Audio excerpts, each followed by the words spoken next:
오늘 우리에게 주신 하나님 말씀은 요한계시록 22장 20절과 21절 말씀입니다.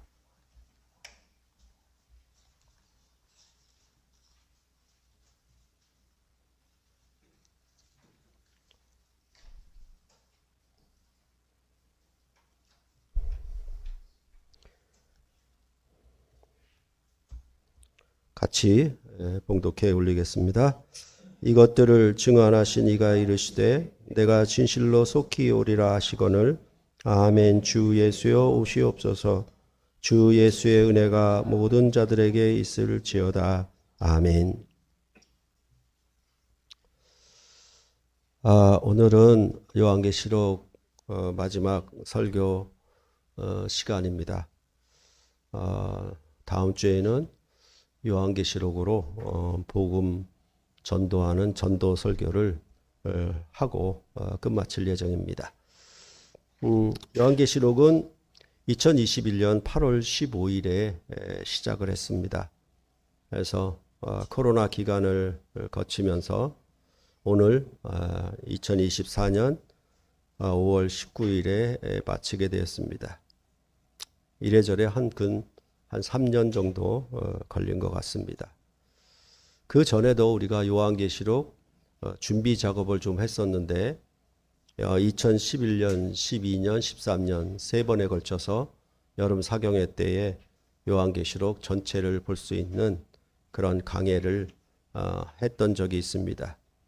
또 그뿐만 아니라 요한계시록에 들어가기 위해서 구약의 묵시서인 다니엘서, 에스겔서, 스가랴서 등등 준비 작업을 많이 했었습니다.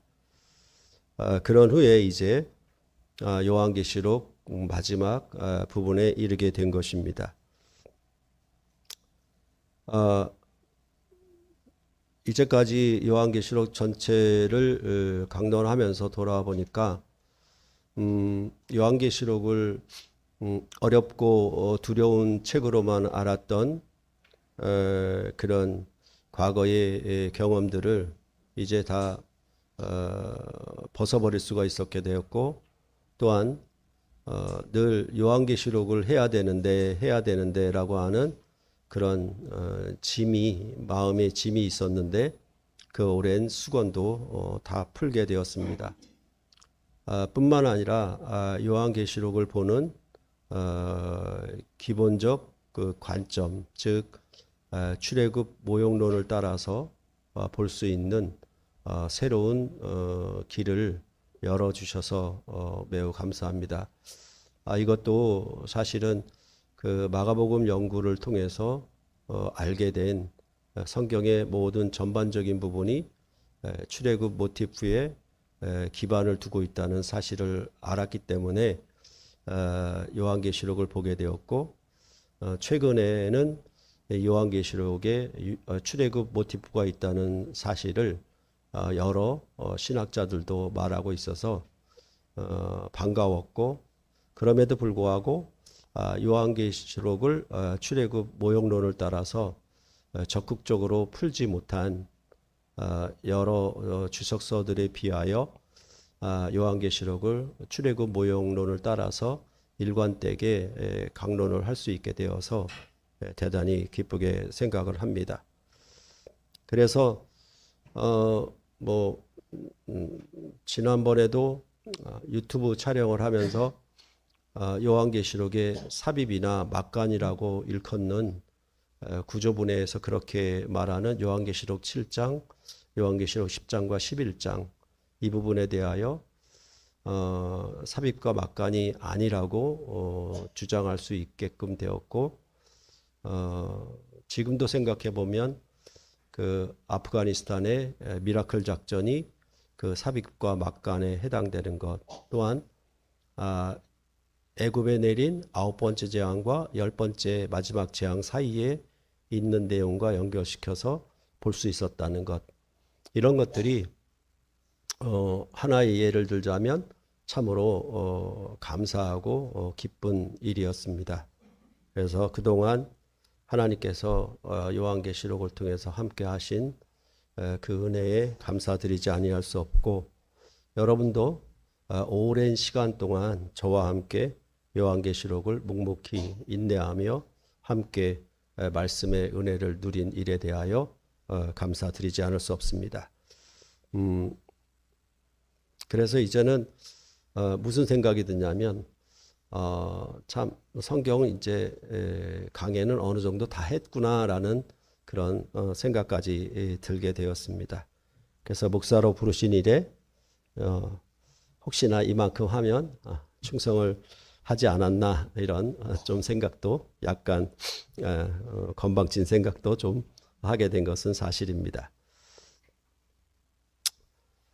오늘 본문 요한계시록 22장 20절과 21절은 요한계시록의 결론 부분이라고 할 수 있는 22장 6절로부터 21절 안에 속한 내용입니다. 그랬을 때 그 결론 부분이 말하는 핵심은 22장 6절에 있다라고 말씀을 드렸고, 그 말씀은 이 말은 신실하고 참되다라고 하는 말씀에 있었습니다. 이런 가운데 이렇게 요한계시록 결론 부분에 있어서도 또 결론 중의 결론이라고 할 수 있는 내용이 바로 오늘 본문이라고 말할 수가 있겠습니다. 그러니까 사실은 이 말이 신실하고 참되다라고 했는데 거기에 마지막 최종적으로 종지부를 찍는 그런 말씀이 바로 오늘 20절과 21절의 말씀이라고 생각하면 좋겠습니다. 그래서 20절 같은 경우에는 증언하신 이가 말씀을 하니까 이에 대해서 아멘으로 화답하는 형식이 나타나 있고, 21절은 보통 신약 성경이 가지는 마지막 인사말과 같은 형식을 나타내고 있습니다. 그렇다면 이러한 20절과 21절이 어떻게 요한계시록의 결론 부분에서도 결론 중에 결론이라고 말할 수 있을 것인가? 이 점에 대해서 생각해 보면서 오늘 본문을 보시면 좋겠습니다. 20절의 말씀부터 보면은 이것들을 증언하신 이에 대해서 이 말이 무엇을 가리키는 것이냐라고 하는 점이 사실은 논란이 되고 있습니다. 요한계시록의 최종 결론 부분이기 때문에 이것들은 요한계시록 전체를 가리킬 수가 있는 것이고, 또한 결론 부분에서 결론 중에 결론이니까 결론의 결론에 얘기한 것이니까 22장 6절로부터 20절을 가리켜서 말씀한 것일 수도 있다라고 볼 수 있습니다. 이렇게 볼 때 항상 성경 해석에 있어서 가장 큰 권위가 있는 것은 근접 문맥입니다. 그 문장이 나오는 가까운 곳에 있는 말씀이 그 문장을 해석할 수 있는 최고의 권위를 가지는 것이고, 그 문장보다 먼 거리에 있는 것, 멀리 있는 것은 후순위의 권위를 갖는 것입니다. 그렇다라고 하면 우선적으로 우리가 생각해 볼 때 이 20절과 21절은 22장 6절부터 말하는 것, 그랬을 때 이것들이라고 하는 것은 22장 6절로부터 19절, 이것을 가리키는 것이 가장 먼저 우리가 보아야 할 그런 내용이라고 생각하는 것이 좋겠습니다. 그렇게 보면은 오늘 본문의 말씀과 22장 6절과 7절의 말씀을 보면은 서로 앞과 뒤에서 수미상관의 구조를 가지고 있다라는 것을 볼 수가 있습니다. 6절과 7절을 한번 보시겠습니다. 22장 6절과 7절. 또 같이 한번 읽겠습니다. 또 그가 내게 말하기를 이 말은 신실하고 참된지라 주 곧 선지자들의 영의 하나님이 그의 종들에게 반드시 속히 되어질 일을 보이시려고 그의 천사를 보내셨도다. 보라, 내가 속히 오리니 이 두루마리의 예언의 말씀을 지키는 자는 복이 있으리라 하더라 라고 말하고 있습니다. 이렇게 그러니까 결론 부분인데 이 결론 부분에서도 결론의 서론이라고 할 수 있는 22장 6절과 7절, 그 다음에 결론의 결론이라고 할 수 있는 22장 20절과 21절이 앞과 뒤에서 이렇게 서로 수미 쌍관으로 이루고 있다라는 것을 보게 되면 이것이 진정한 결론이구나라는 것을 더더욱 잘 알 수 있게 되는 것입니다. 그랬을 때 여기 전체적으로는 뭐냐 하면 하나님이 그의 종들에게 천사를 통해 반드시 속히 되어질 일을 보이셨다라고 했는데 이것은 뭐냐 하면 요한계시록 1장 1절을 또 반복한 것이에요. 요한계시록 1장 1절을 한번 더 보시겠습니다. 요한계시록 1장 1절.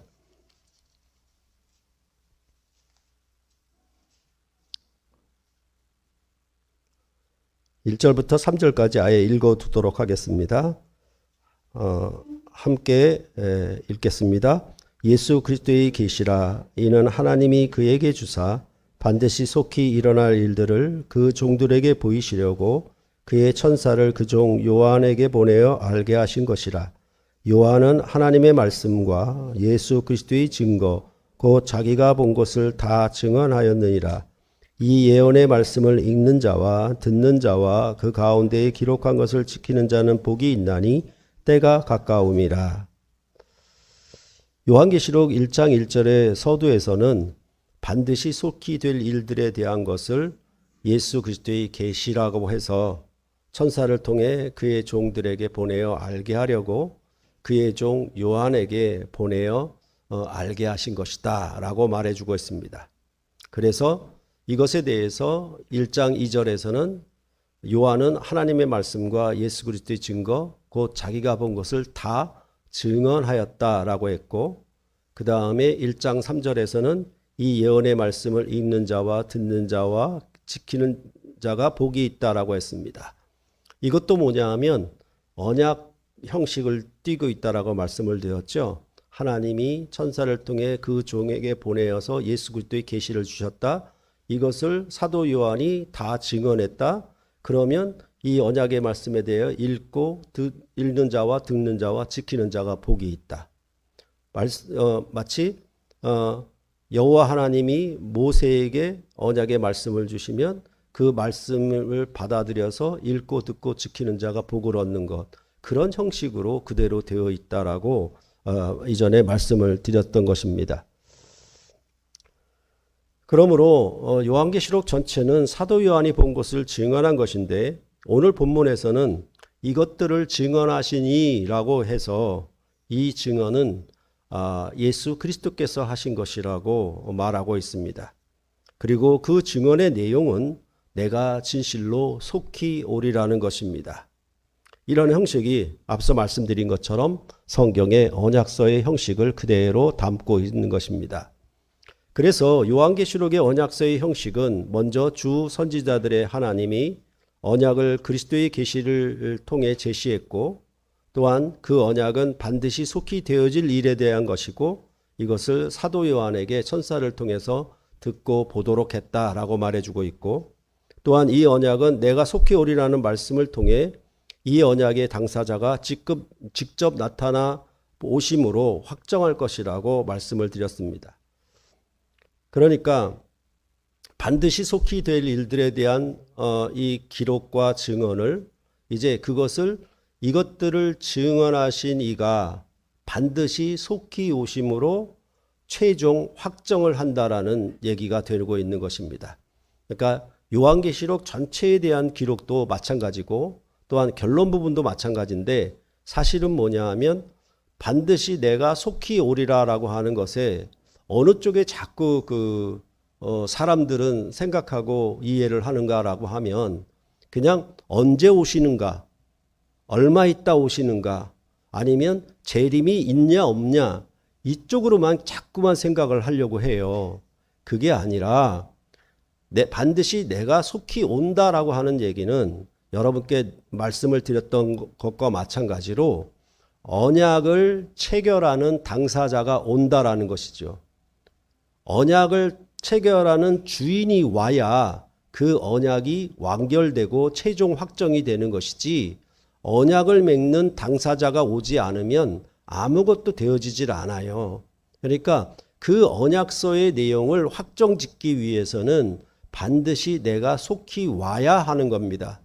그런 형식으로 성경이 요한계시록이 말을 하고 있는데 이런 언약적 관점을 싹 빼버리고 말을 해버리니까 자꾸만 뭐냐 하면 언제 오시는가, 어디에 오시는가, 재림하시느냐 안 하시나 이런 쪽에만 관심이 있는 거예요.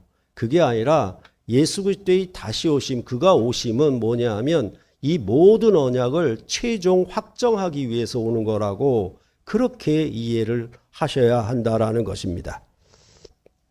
그래서 반드시 속히 되어질 일일에 대한 언약을 이것들을 보고 들은 요한이 증언하였고 그 언약의 내용은 22장 10절로부터 15절에 있었습니다.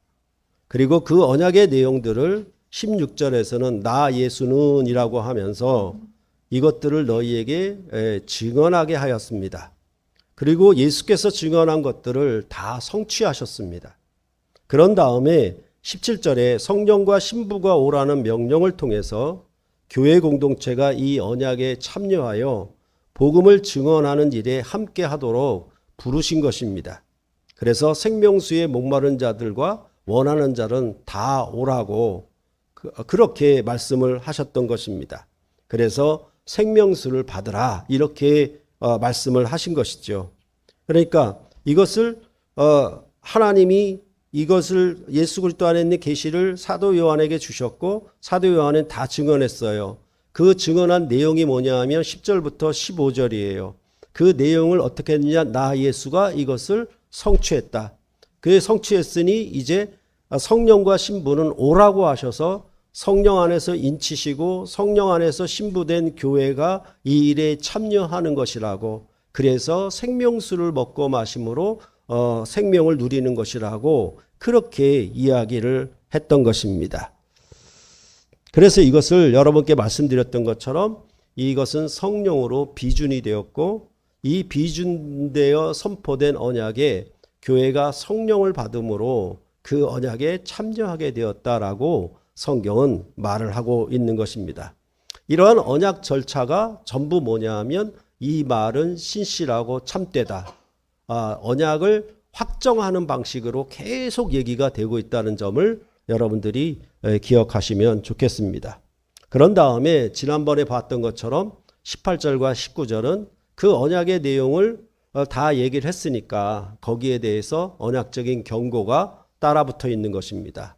그래서 이 두루마리 예언의 말씀을 더하는 자, 이 두루마리 예언의 말씀을 제하는 자에게 아주 엄하게 경고하는 내용이 18절과 19절에 있는 것입니다.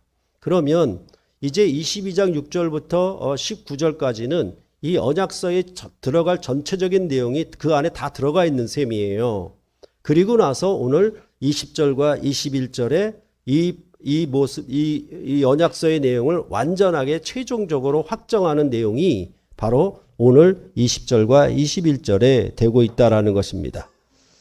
그러니까 이것을 어떻게 이해를 해야 되냐면은 만약 22장 6절부터 19절까지가 부동산에서 계약을 맺을 때 계약서에 그 내용을 다 적잖아요. 그렇죠? 그래서 계약의 쌍방이 누구인지 이름을 적고 주민등록번호 적고 그 다음에 계약의 물건이 뭔지, 이것이 전세계약이고 매매계약이고 이것이 뭐 어떤 건물이고 어떤 구조인지 또 평수는 얼마나 되는지 그것을 다 기록하는 것이죠.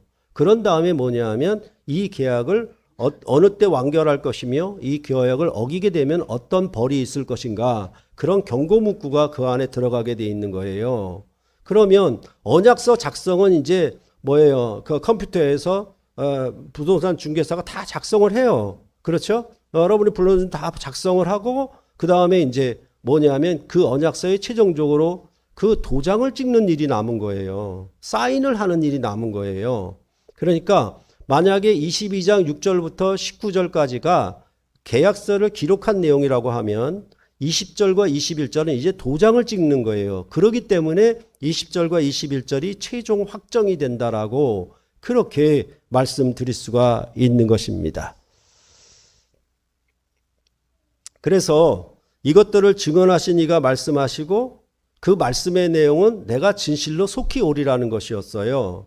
그리고 이에 대하여 교회는 아멘으로 도장을 찍는 거죠.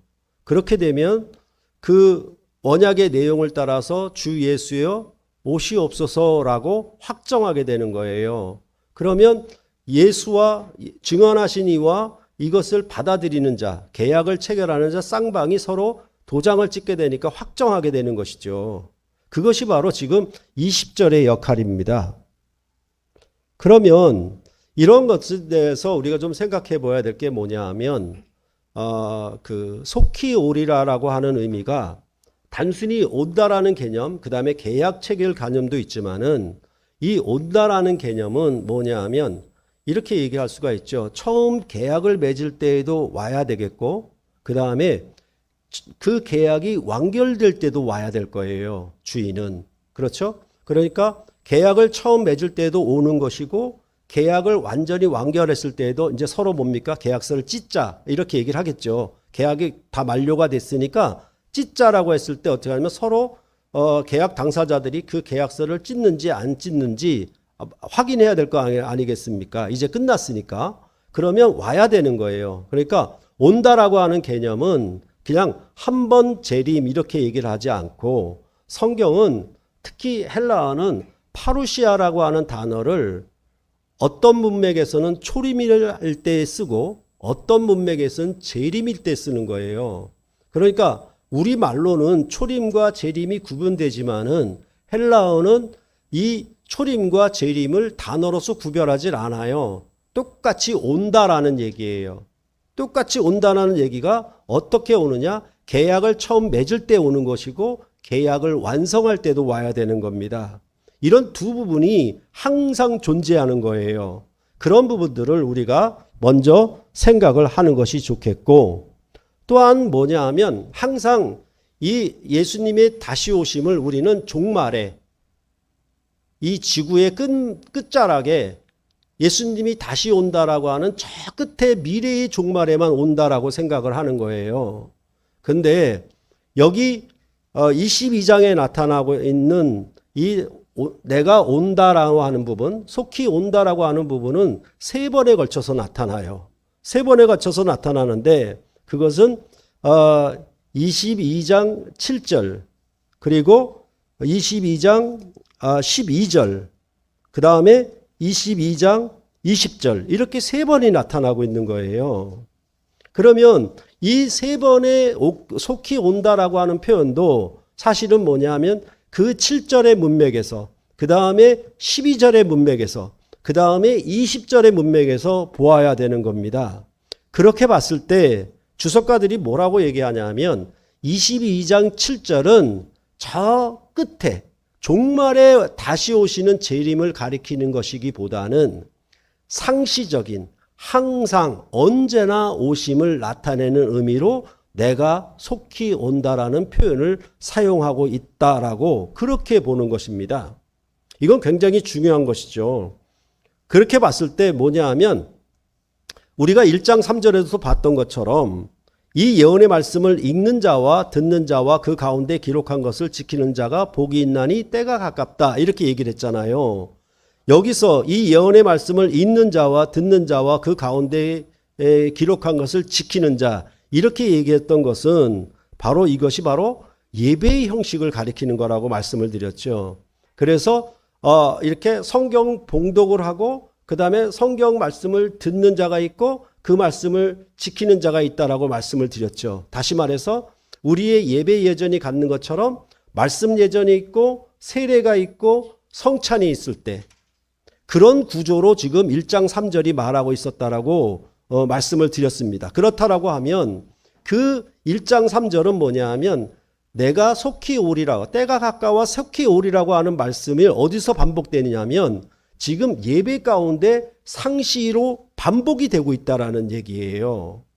그러니까 이것이 지금 예수님의 재림, 예수님의 다시 오심은 우리의 예배 가운데 계속 반복되고 그 다음에 최종적으로 종말의 오심을 말하는 것으로 그렇게 요한계시록 22장은 다시 오신다, 아니 속히 오신다라는 표현을 이렇게 그 문맥에 따라서 다르게 표현하고 있다는 점을 우리가 알아야 한다라는 것입니다.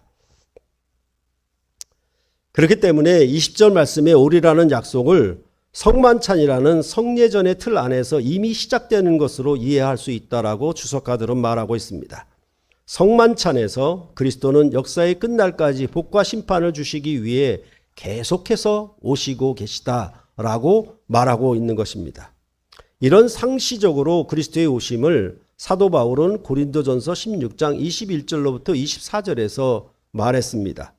나 바울은 친필로 너희에게 문안하노니 만일 누구든지 주를 사랑하지 아니하면 저주를 받을지어다. 우리 주여 오시옵소서. 주 예수 그리스도의 은혜가 너희와 함께하고 나의 사랑이 그리스도 예수 안에서 너희 무리와 함께할지어다. 그러니까 예수 그리스도가 오시는 거예요. 오시라고 얘기를 하는데 그 오심은 뭐냐?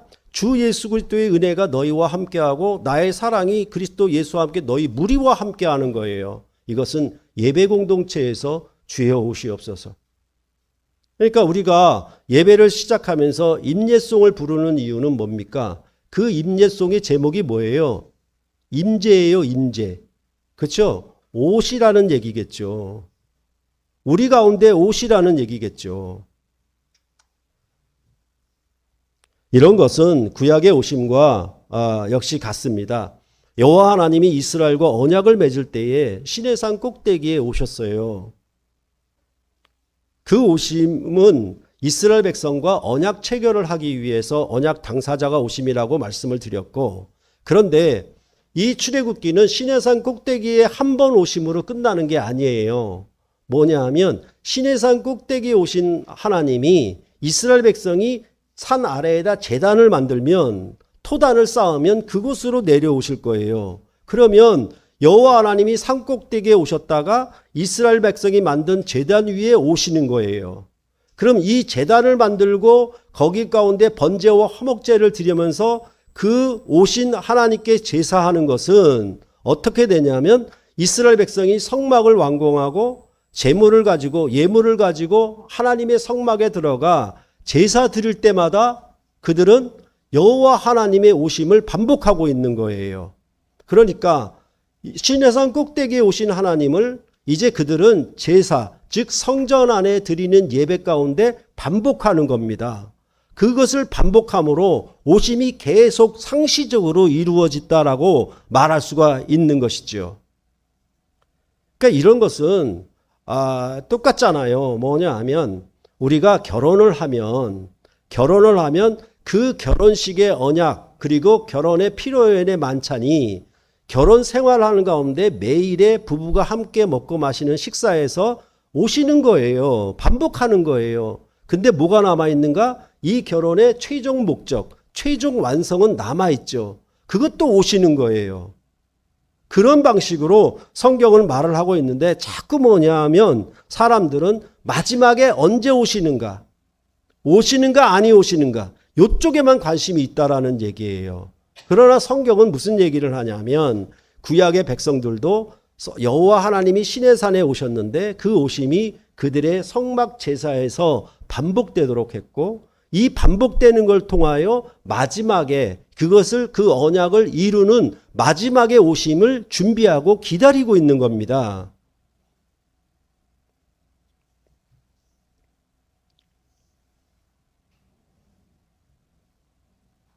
그렇기 때문에 반드시 속히 오리라고 하는 말씀은 최종적인 재림만을 의미하는 것이 아니라 우리 예배 가운데 오셔서 언약을 말씀하시고 그 언약에 아멘으로 화답하는 백성들 가운데 성만찬을 통해 그 영광을 오심으로 반복하게 하시는 것입니다.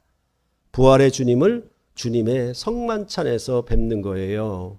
그러니까 이제 교회가 예배를 드린다라고 하는 것은 하나님과 사랑의 교제를 하는 것이고 그 사랑의 교제는 사랑의 언약인 성경의 말씀을 읽고 듣고 지킴으로 그걸 누리는 겁니다.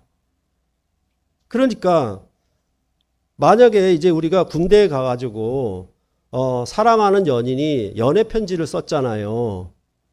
그러면 연애 편지가 오기를 학수고대하고 연애 편지를 읽는 순간 누가 와 있는 겁니까? 사랑하는 연인이 와 있는 거예요. 안 그렇습니까? 그렇죠. 그래서 어떡합니까? 그 편지를 닳도록 읽어요. 그냥 이것이 훈련 가운데 젖을까 아니면 어떻게 찢어질까 염려하면서 여기다 곱게 모셔놓고 뭡니까? 쉬는 시간마다 있는 거예요. 뭐합니까? 사랑하는 연인이 온 거죠.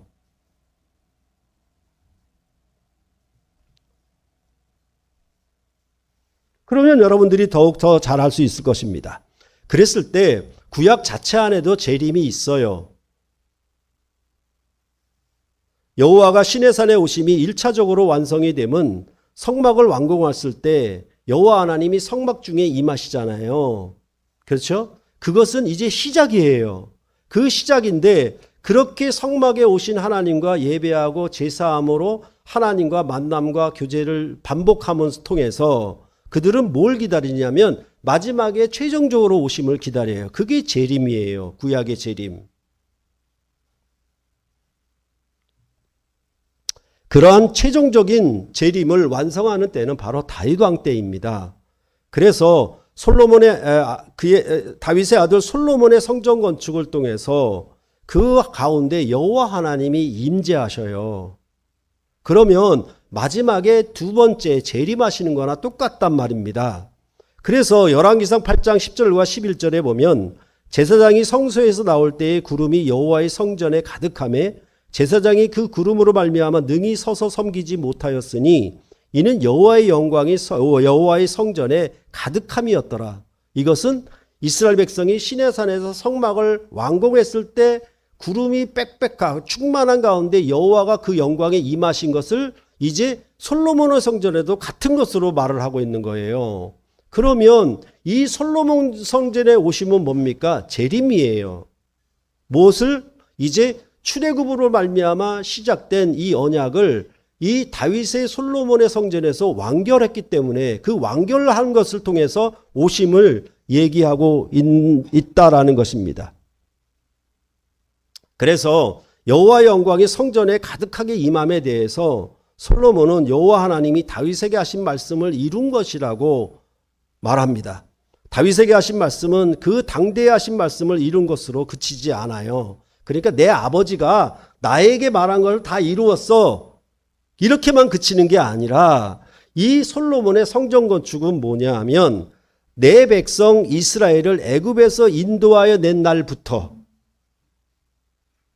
그때부터 계속 반복함으로 오셨던 그 하나님이 이제 솔로몬의 성전에서 그 언약이 완결되고 완성되었기 때문에 오심으로 되었다. 이렇게 열왕기 상은 우리에게 말을 하고 있는 것입니다. 그렇다라고 하면 이스라엘 백성은 출애굽 이후 누구를 기다렸을까요? 누구를 바라보고 있었을까요? 그것은 바로 출애굽의 역사 이후로는 모든 역사가 다 다윗 왕을 기다린 거예요. 구약의 모든 역사는 다윗 왕을 바라보고 있는 겁니다. 그러면 이 다윗 왕이 오므로 말미암아 출애굽하여 맺은 언약을 완결시키는 것이니까. 그게 바로 뭐냐면 구약의 재림이에요. 그와 똑같이 이제 예수 그리스도 안에서 그의 재림을 바라보는 것은 무엇이뇨? 바로 예수 그리스도께서 다시 오심으로 예수 그리스도 안에 맺은 언약을 그가 완결시켜야 되는 겁니다. 완성시켜야 되는 것이죠. 그런 의미로 말을 하고 있는 것입니다. 그래서 이스라엘 백성이 하나님 앞에 범죄하여 망하여 바벨론의 포로가 되었을 때에도 이제 그들은 뭐냐 하면 다윗의 자손으로 오시는 메시아를 기다리게 되는 겁니다. 약속하고. 그렇죠? 그래서 이사야 11장 10절에 보면은 그날의 이새의 뿌리에서 한 싹이 나서 만민의 기치로 설 것이요 열방이 그에게로 돌아오리니 그가 거한 곳이 영화로우리라. 이제 이스라엘 백성은 누구를 또 기다립니까? 오시는 메시아를 기다리고 있는 것이에요. 이새의 뿌리에서 난다니까 다윗의 아버지인 이새로부터 나는 씨, 그로부터 뭡니까? 다윗 왕과 같은 자손이 오게 될 것을 그들은 바라보고 기다리고 있는 겁니다. 그것이 바로 예수 그리스도께서 오셨을 때 복음서에서 말하듯이 다윗의 자손이여라고 그를 향하여 부르는 호칭이 바로 그런 뜻이에요. 다윗의 자손으로 오시는 일을 우리가 기다렸는데 그가 오셨으니 다윗의 자손이여라고 부르는 겁니다. 이것을 이제 요한계시록 5장 5절에서도 유대지파의 사자 다윗의 뿌리가 이겼으니 그 두루마리와 그 7인을 떼시리라 이렇게 말을 하고 있는 겁니다. 다시 말해서 이 다윗의 자손으로 오시겠다고 하신 이가 오셔서 그가 십자가에 죽고 부활하심으로 이기셨다. 이것은 바로 다윗의 뿔이 아니더냐 이렇게 말씀을 하고 있었던 것입니다. 그렇다라고 하면 이제 예수 그리스도께서 이 땅에 오시고 그의 십자가에 죽고 부활하심으로 말미암아 그가 오심이 이루어진 거예요. 그런데 이 오심은 뭐냐? 새로운 시작이라고 말씀을 하고 있는 것입니다.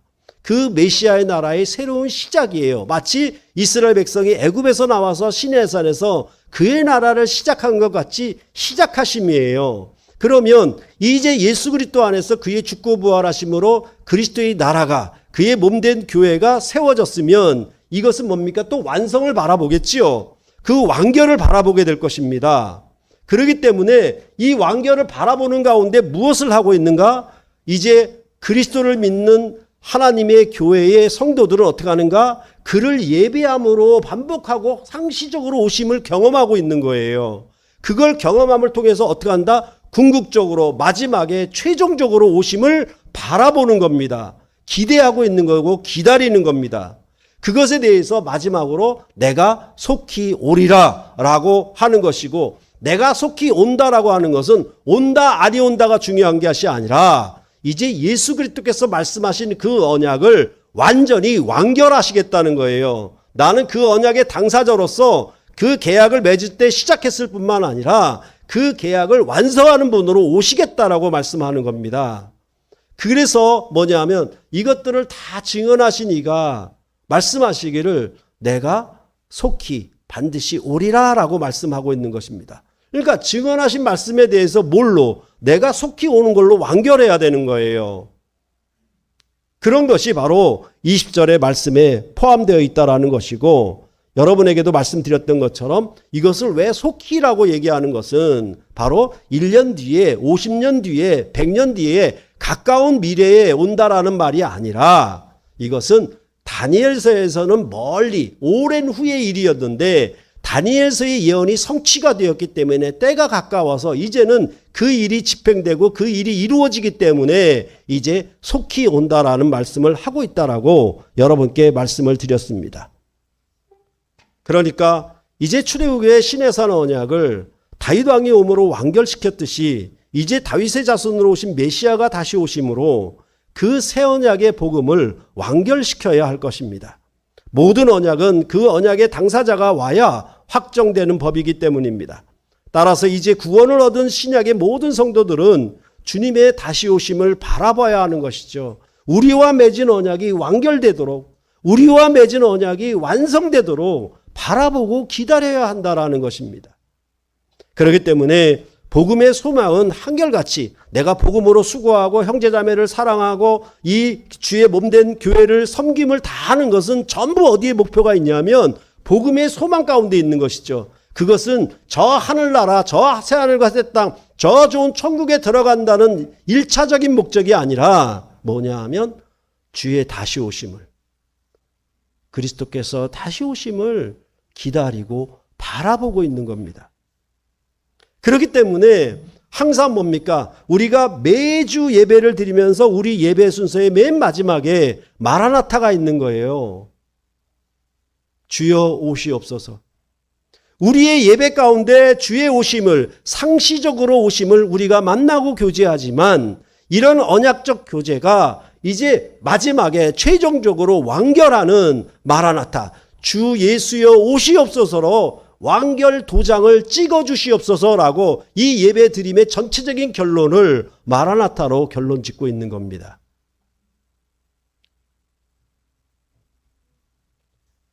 그러니까 이런 언약적인 시작과 반복, 그 다음에 완결, 이러한 내용들을 주일 예배가 담고 있지를 못해요. 성경은 다 담고 있는데 그거를 담고 있지 못하다는 겁니다.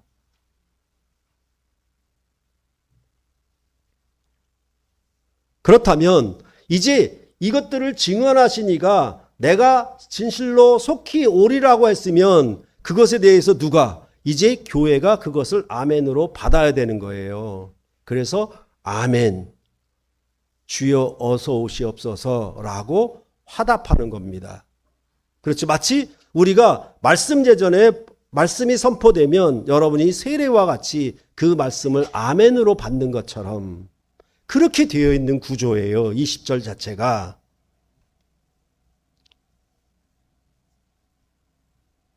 그랬을 때 참으로 이 예수님이 하나님의 아들로서 아무리 신실하고 참되고 위대한 증언을 하셨다 하더라도 교회가 그것을 받지 않으면 소용이 없어요.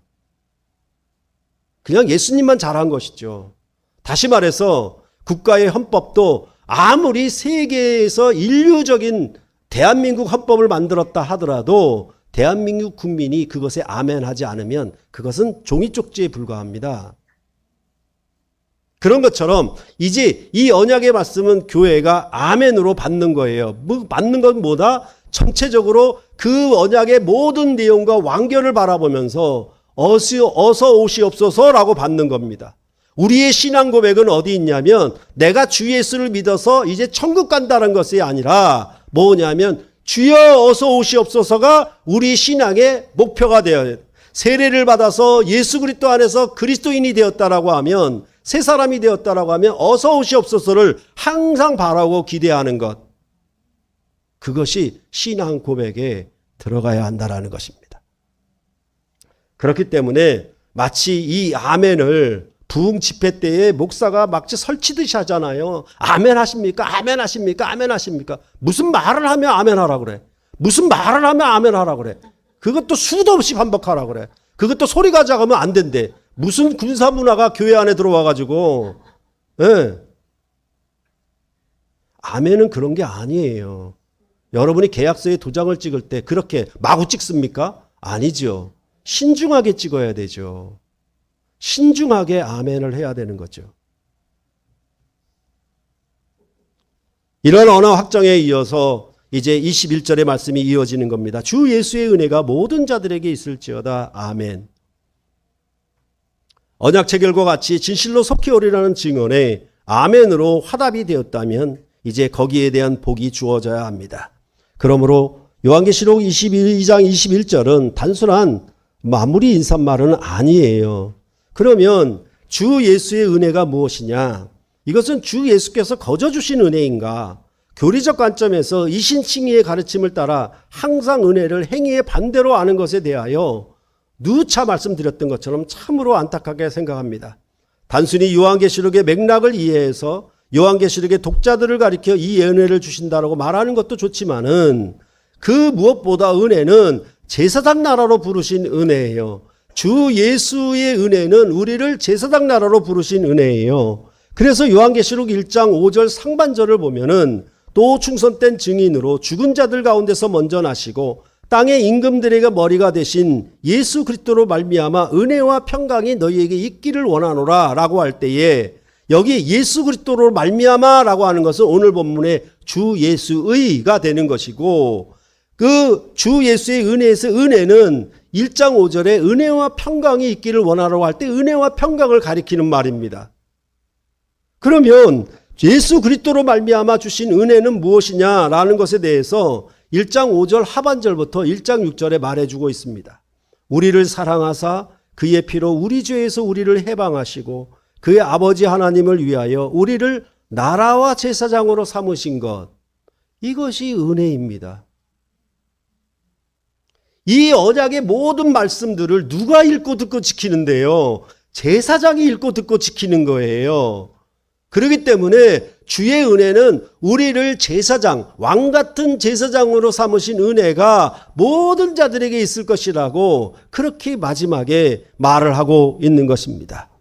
그 주 예수의 은혜는 애굽에서 이스라엘을 이끌어내어 이스라엘을 제사장 나라로 삼으신 은혜가 아니라 우리 죄에서 해방하신 예수 그리스도의 사역으로 말미암아 우리를 하나님 아버지를 위하여 제사장으로 삼으신 것.